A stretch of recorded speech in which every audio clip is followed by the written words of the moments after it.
I'll show you how to color the fondant. You can use, for this cake we're going to use a lot of different colors, so I'll show you how to add color to the fondant. The fondant comes in white, usually like this, and then you buy some food colors. Now you don't want to use the liquid food colorings, you want to use either a paste or a gel.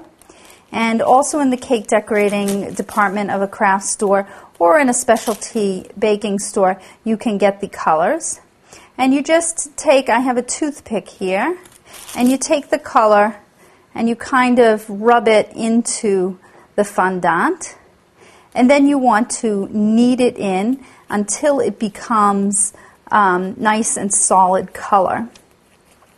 This color is copper color, and they use it, or it's specified to be used for a light skin tone. So we're making a cake that has a lot of people on it, and this is the color you would use for a light skin tone people.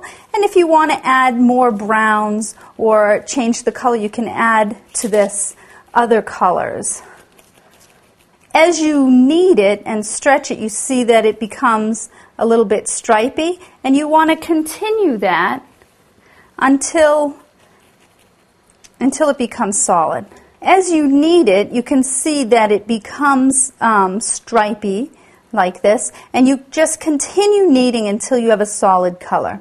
You may actually, in some cases, want to have this sort of marbleized, stripy look, and at that point you could stop and use it.